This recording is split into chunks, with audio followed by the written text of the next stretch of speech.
Tyler, the Creator, is one of the most iconic rappers in hip-hop today. His unique music and persona have captivated the world for over a decade, but at the core of all of his success, there's one thing that makes Tyler, his insane production. So today, we're gonna be taking a deep dive into all the genius production techniques that Tyler uses in his hardest beats. And we're gonna make our own beat inspired by 3 key Tyler albums. We've got a ton to unpack, and there are so many little gems in here that you can apply to your production. So sit back and get ready to go into the odd, twisted world of Tyler, the Creator's genius production.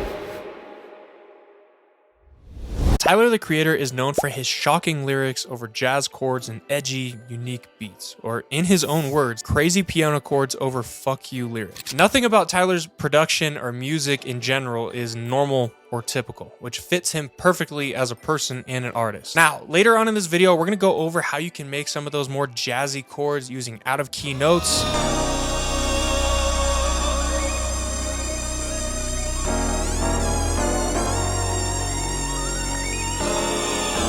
and how you can make some more hard, edgy chromacopia kind of vibes like this.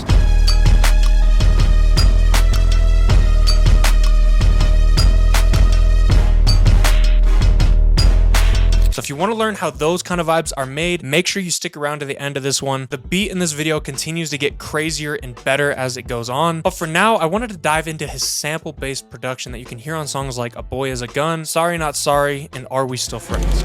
You so motherfucking dangerous. You so motherfucking dangerous. I'm sorry I don't see you more.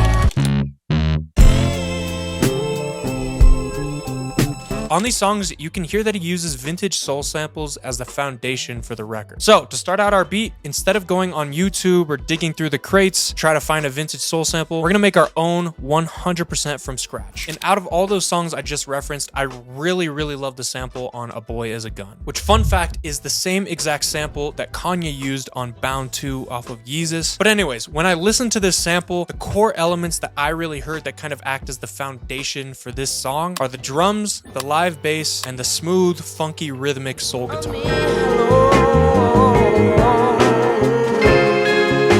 So I wanted to do something similar for our sample, and I went into Contact and grabbed these live drums from Tempo, grabbed a live bass from the Scarby J-Bass Contact Bank, and then I grabbed my electric guitar to lay down some smooth, rhythmic, soulful kind of chords.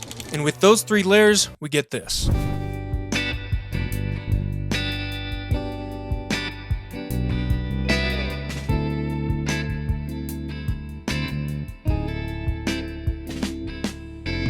From there, I used those same exact chords that I had just played on the guitar and played them on 3 different instruments. First, I grabbed a Wurlitzer, which is an electric piano. Then I actually recorded my live upright piano, and I added both of those key sounds to just kind of fill out the chords. And then I added some tremolo violins from Expand 2 to fill out the high end and add a little bit more brightness to the sample.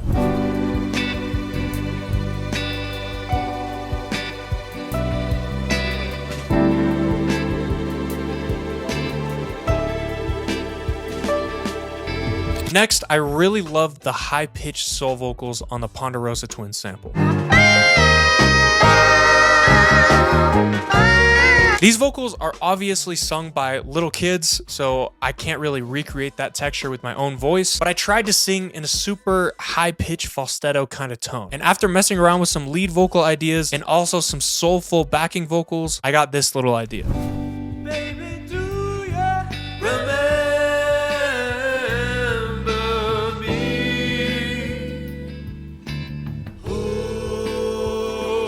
Now, obviously that is not sounding good, and it is not gonna cut it if I want this to sound like a real authentic sample. So I sent it over to my guy Jose, who's a professional soul singer, and once I got those recordings back from him, I ran everything through my 1978 reel-to-reel tape machine to get this finished sample.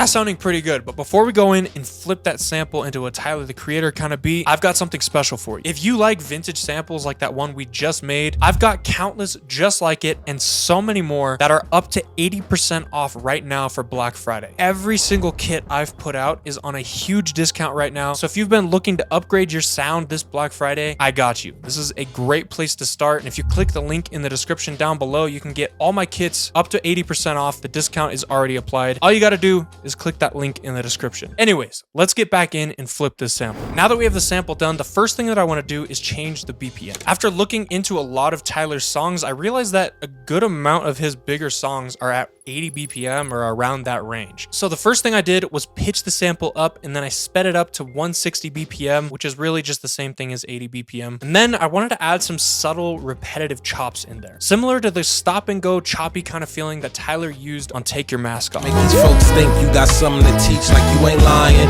Big bank from them collections. So I took our sample and I let the first 4 bars play through like normal, but on the second 4 bars, I chopped that first chord hit 3 times in a row to give it this repetitive kind of sound.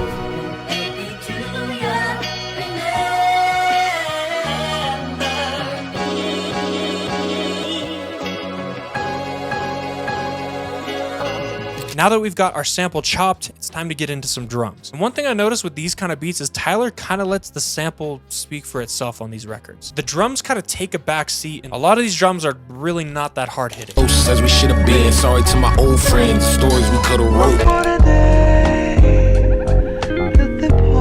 So instead of using more modern, hard-hitting, clean sounds that are going to take up a ton of space in the beat, I wanted to use live acoustic drums similar to these records. That ain't your religion, you just following your mammoth. She followed your granite. Met you on a Saturday, knew it was something. Soon as you spoke it, I fucking across the table. You find yourself, I hope you take a mask off. So I went into my Vintage Essentials kit and found this live drum break.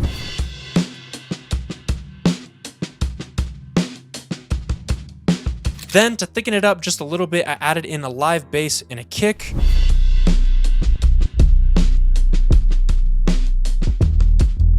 Just a second ago, I was talking about how I chopped the sample up to be repetitive on that second chord hit, and to make this beat feel a little bit more cohesive, instead of just letting the drums do their own thing over that sample chop, I wanted to chop the drum break and kind of match the rhythm with the kicks with the sample chop. Tyler actually does this with the drums on Take Your Mask Off. He kind of follows the sample chop rhythm, and he also has this same choppy kind of rhythm where the drums and the sample are following each other on Noid.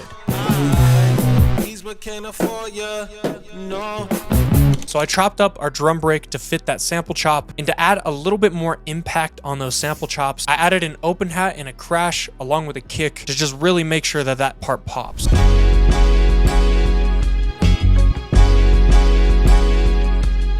Finally, I wanted to add a subtle thing just to make it feel a little bit more unique, a key switch. Tyler does unique stuff like this all the time in his production, and you can hear what kind of sounds like a key switch to me on Judge Judy.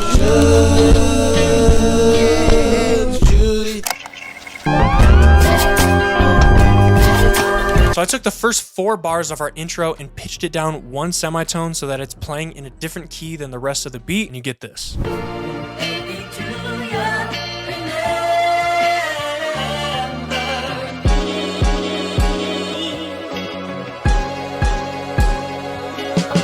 Now, to finish off that section of the beat, I wanted to add one more thing essential to Tyler's sound, ear candy. Using live instruments and synths to add these kind of interesting little licks and riffs here and there is something that Tyler does a lot in his production. Adding these cool little ear candy moments throughout the records really help create this kind of luxurious aesthetic that his music has, and kind of builds the world and theme with his album. And the first thing that came to my mind to add was a live flute, which you can hear all over Call Me If You Get Lost.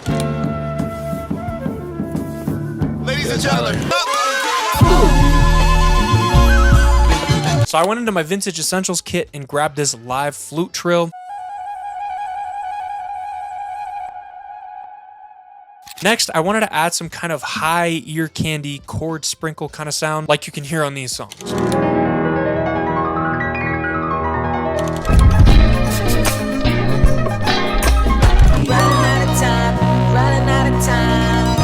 To do this, Tyler often uses arps, pianos, and other instruments to give this kind of luxurious vibe. But I thought that a detuned electric piano would really add that nostalgic kind of vibe. So I dug through my vintage essentials kit and found this one shot. Lastly, I took some inspiration from that distorted guitar sound that Tyler uses on songs like Noid and grabbed this live guitar phrase from Vintage Essentials.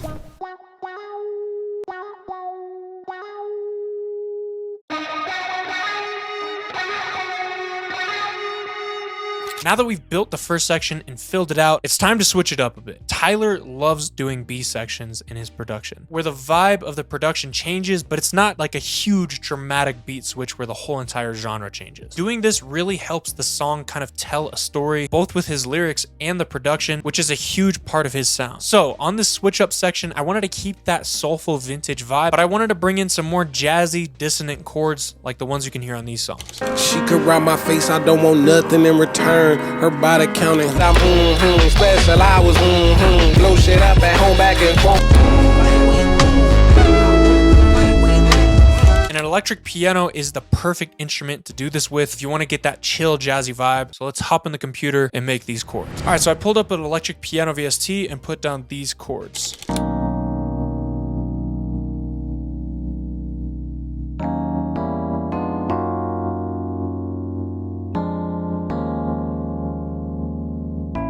So as you can tell, those chords have that nice jazzy Tyler, the Creator kind of vibe. And when you look at the chord names, they look like there's some rocket science chords that are insanely hard to do. But I am by no means a music theory expert, and most of that looks like gibberish to me. Let me break down how I actually made this progression. So essentially, the first thing that I did was I just copied the bass notes from the sample that we had just used in the first part of our beat. And then once I had that, I just duplicated it up an octave. And then from here, I knew that I was in the key of E flat minor. So typically what I like to do when I'm coming up with these jazzy chord progressions is build a more typical normal chord progression using this trick I'm going to show you in just a second. And then once I've got the more like in key traditional kind of progression, then I'll go in and I'll move notes around, move them out of key here and there to kind of get that jazzy Tyler, the Creator kind of vibe. Anyways, once you've got the root notes of your progression and you've got your scale quantize lock on, you're just going to skip every other note in the scale and place it. So this is the next note it lets me place. We're going to skip that and go to the next note. Boom. So every other note in the scale until we get something like this. And then I'm going to do the exact same thing on these chords right here.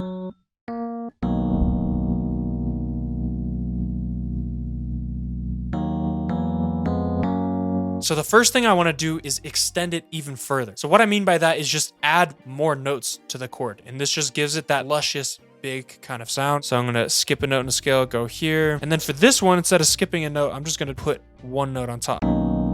That sounds a lot more full and kind of jazzy than this. So I'm going to do the same thing here and kind of extend these chords. And then once you have something like this, this is where you can have some fun dragging notes in and out of key and just using your ear to decide what sounds good and what gives you that jazzy Tyler, the Creator kind of vibe. And one go-to trick to get that jazzy kind of feeling is to use chromatic walk-ups. Essentially, a chromatic walk-up would be just walking up every single note in the scale. You can hear how it feels kind of uneasy, but that's what you want because this gives the progression tension and release, which is a super useful tool whenever you're creating these jazzy chord progressions. So after messing around with the notes a little bit, I came up with these parts right here that are going up chromatically. So these chromatic walk-ups are going to give it that jazzy vibe. Take a listen. I want to make this chord sound a little jazzier, so I just took this note and I put it down one. This is another great thing you can do to get that dissonant, jazzy kind of vibe. You play two notes right on top of each other right at the same time, and it's just going to give it this like ugly kind of sound, but that's what you want.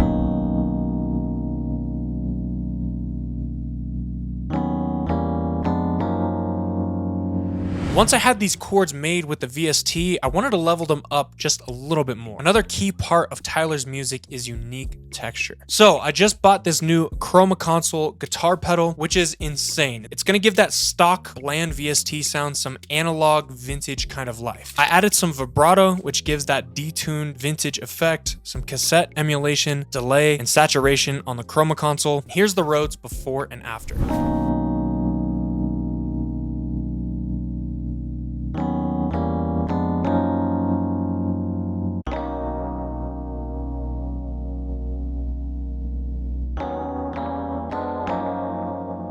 Then to thicken it up, I copied these chords on a grand piano sound.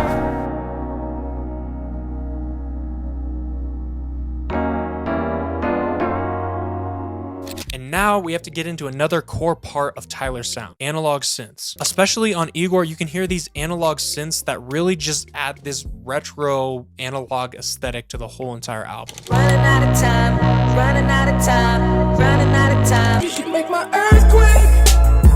Oh, make my earthquake.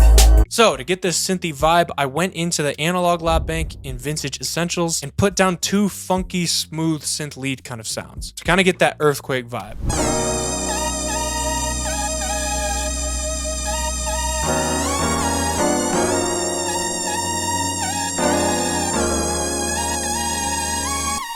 Then I took some inspiration from Running Out of Time and I copied those piano chords onto a synth art preset.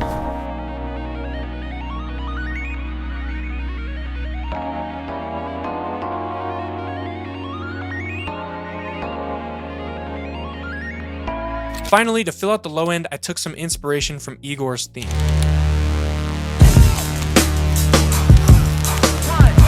That distorted synth bass sounds so sick, so I wanted to do something similar. Found a preset from Analog Lab and put this down.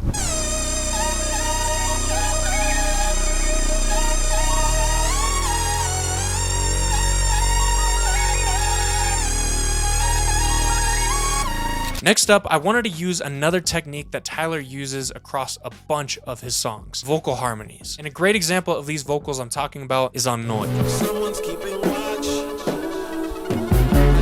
You can hear that these huge vocal harmonies are almost acting as like chords. So now I'm gonna show you how you can take a MIDI idea and transform it into your voice. Bear with me and let me explain what I mean. So essentially we've got these piano chords that we made for this section right here. And our goal is to play all of these notes that are in the MIDI, but sing them with our own voice so that when it layers together, you get this huge luscious harmony kind of sound. So essentially I would hear this note like this. Go to the next note, and so on and so forth until you build this whole entire chord. So I started first with this little melody. Then I built this harmony beneath it. And then I did that a few more times to get something like this. And then for the ending chord of the progression, I did the exact same thing. And then once you bounce it all down with some reverb and effects and context, it sounds like this.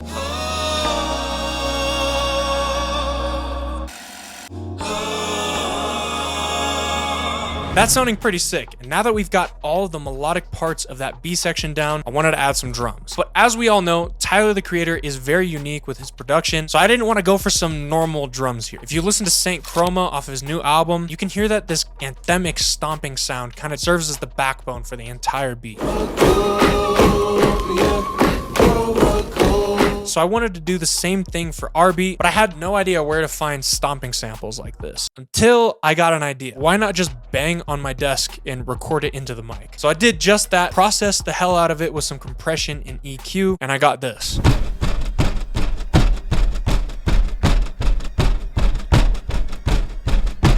Now, to finish this section off, I felt like the transition from that first sample-based beat into this more jazzy-leaning thing was just not as smooth as I wanted it to be. And one thing that Tyler did all over Chromacopia to bring these different vibes together to feel like it was one album was use live trumpet on a ton of the songs. I don't wanna be found.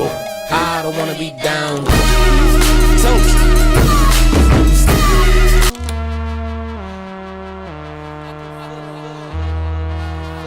Using these live trumpets to kind of bridge the gap between these different vibes made the album feel like it was actually made to be together, not just a group of random songs that was thrown out there and randomly put out as an album. So to help transition between these two vibes that I've got going, I grabbed some live trumpet one-shots from Vintage Essentials, as well as some live violin one-shots from my kit, and used them as a bridge between these two ideas.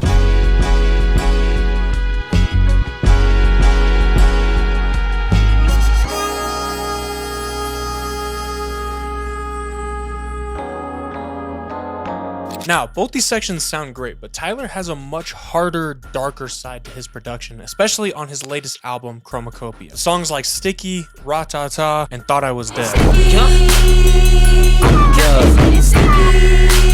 Roll my windows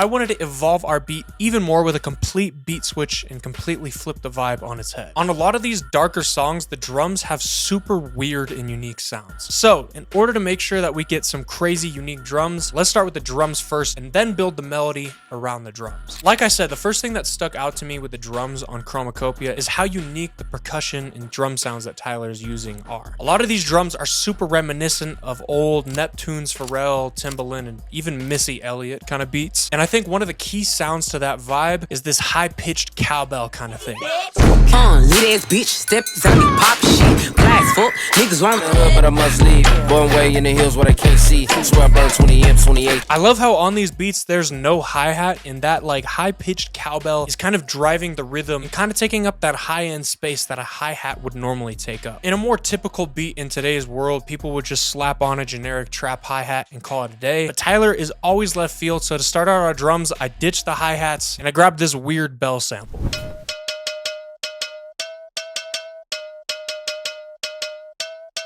Next up, I needed to fill out the low end, and I really like the distorted 808s that Tyler uses on Ratata and Juggernaut. It's so damn big, I need a diaper and a sipping cup. Someone tells indeed. That's the color name. So I grabbed a typical Spins 808 that everyone uses for trap stuff, but I distorted the fuck out of it with the saturation knob by Softtube. Take a listen to before and after.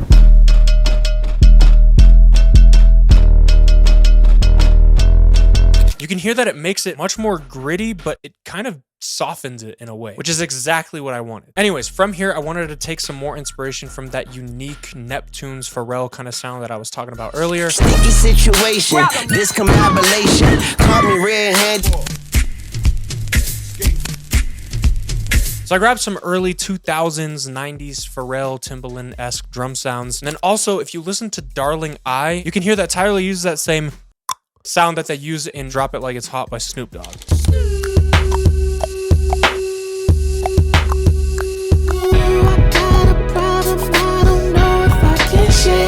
So I grabbed that sound too and mixed together with our unique drums, we get this.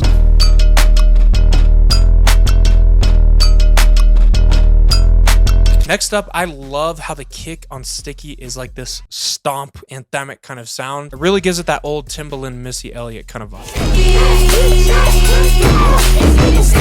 So I found a similar stomp sound in my Finder, threw on some distortion, and put down a simple pattern to tie these drums together.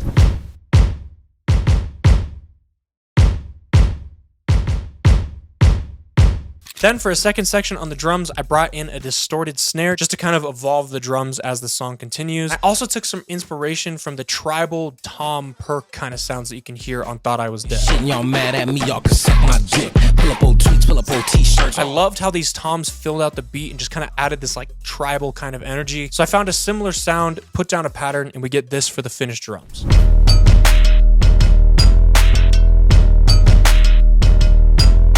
Now that we've got a super unique and solid foundation with those crazy drums, it's time to add some weird, edgy melodies. And the second song on Chromacopia is the perfect example of that dark, edgy sound that I'm going for. I met no one who talk like that. And if you hang up on a nigga, bitch, I call right back. This synth has a super simple melody, but its weird, edgy, detuned, distorted kind of sound really sets the tone for this record. So to do something similar, I grabbed a simple lead preset from Analog Lab and put down a super simple lead pattern. But that preset alone wasn't really cutting it, so I added a ton of effects to give it that warped retro sound. First, I distorted it with the Softtube saturation knob, added some detune using Rabbit Tape by Safari Pedals, added some Valhalla vintage reverb, and lastly, I added an analog delay from H-Delay where I added a ton of pitch modulation. Anyways, take a listen to how big of a difference there are with no effects to with effects.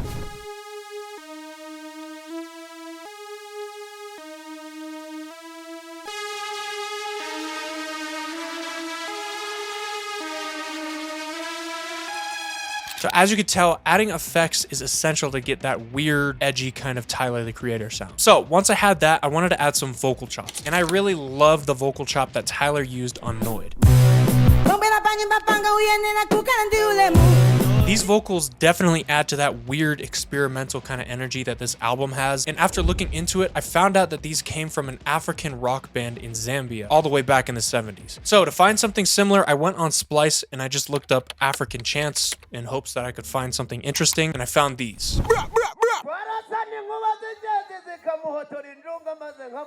Then I took those vocals, chopped them up, distorted the shit out of them, added some analog delay, and you get this.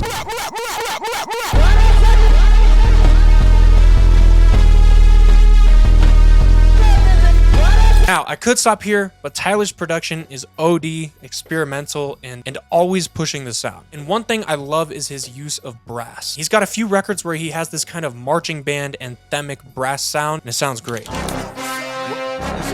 say pandemic. Yo. Low talking, stay away from coma. My home record. So I went into East West Opus Hollywood brass, grabbed 3 trombones, 1 low brass, and 1 French horn, and then I put down a simple dark anthemic kind of pattern, which is loosely kind of following the cowbell that we made earlier. One thing I want you to listen for is how much bigger it sounds as I add on each different layer of the brass VST.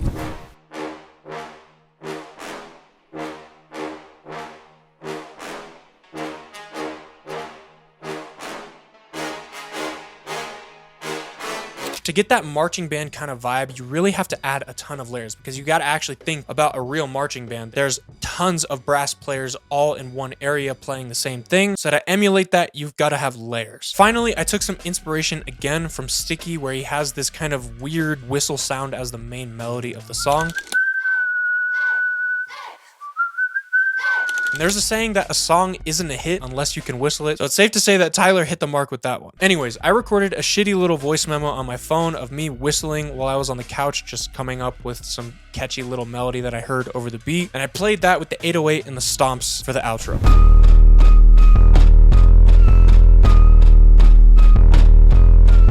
After that, the beat was 100% finished. And I'm going to play the whole entire thing all the way through in just a second. But just a reminder, if you like the sounds that I used in any of the beats inside of this video, almost all of them are from my sound packs, which right now you can get for up to 80% off, which will not last forever. So if you like how this is sounding, or you've had your eyes on some of my kits in the past, now is the time. It won't get any better than this. So click the first link in the description down below to check that out. The discount will be applied automatically. And let's hear this final beat.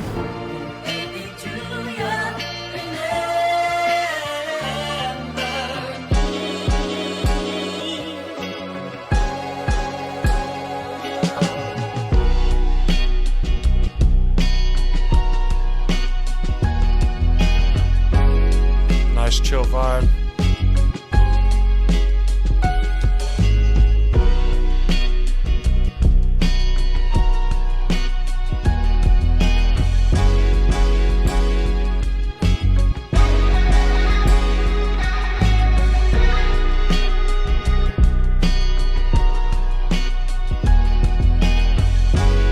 Got the switch coming, got the trumpets.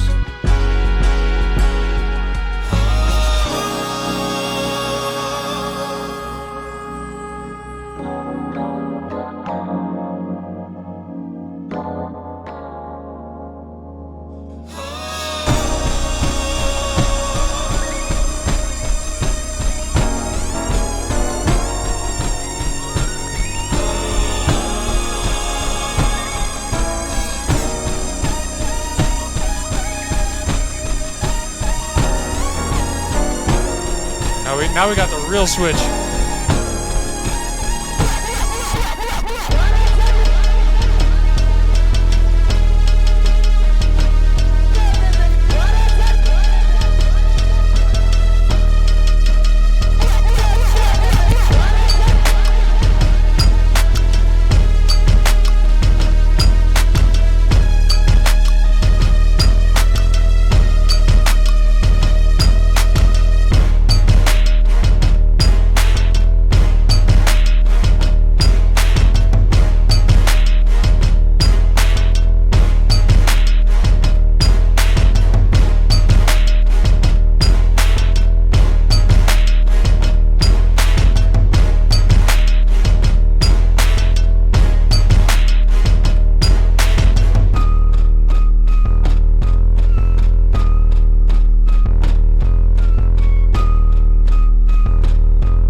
Thank you for making it to the end of this one. And if you like Tyler, the Creator's production, you probably also like Kanye West's production. So click this video right here if you want to learn more about that.